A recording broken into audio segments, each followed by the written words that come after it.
Bessie. Akin na lang pa yung motor. Lala.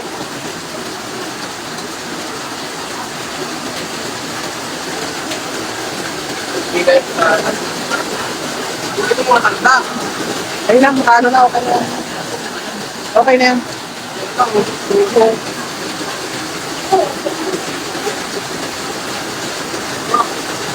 Oh, safe! Thank God!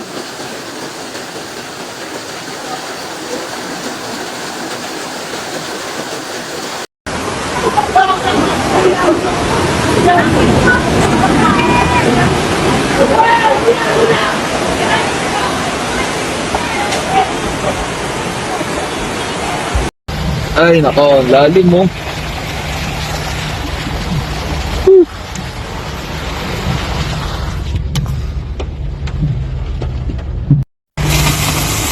Hanggang bewang na dito sa NLEX. Alright. San Mateo, Montalban, no, kabilang side ng tulay, and kita nyo parang dagat na yung Marikina River. So ang oras na natin is 10:37 po ng umaga. And zoom out ko po ayan. Yung gilid no, nung Marikina River, halos di mo na makita yung kalsada kasi lubog na rin po ng baha. Andyan yung mga dredging equipment na umahon na rin. Tapos tingnan nyo naman po, ang taas talaga nung ang bilis ng pagtaas ng tubig. At ito, bumuhos na naman yung napakalakas na ulan dito. Lakas ng agos. Ito po yung update natin mga Mima, mga sir.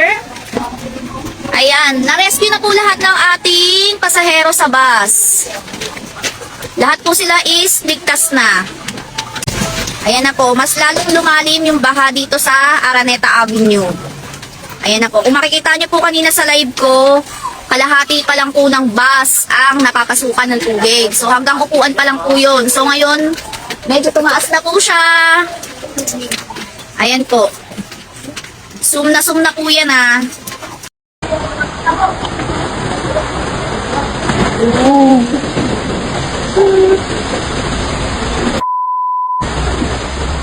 Pwede tayo may bilisan.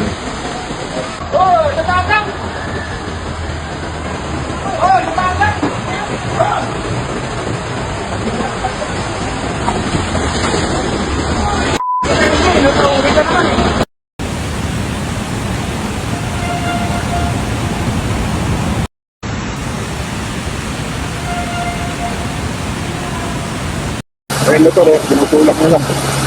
Walang mga daanan.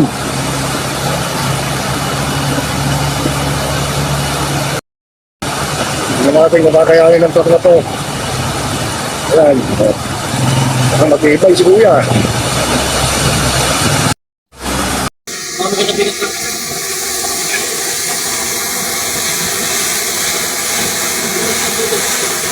Video ko gusto.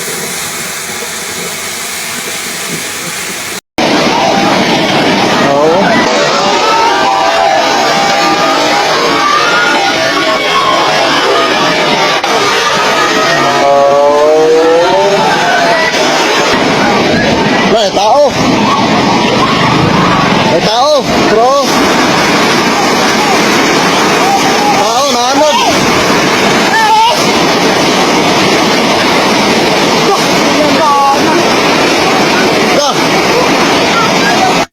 Tao!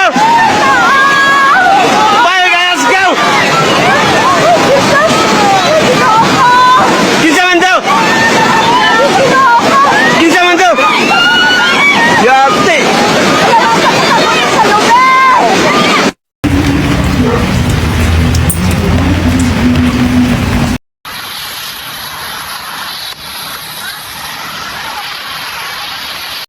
Grabe. Oh.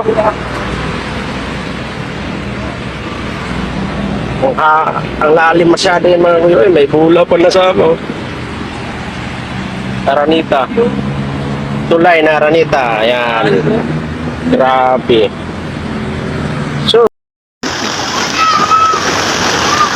Bahang-baha na po ang Riverside.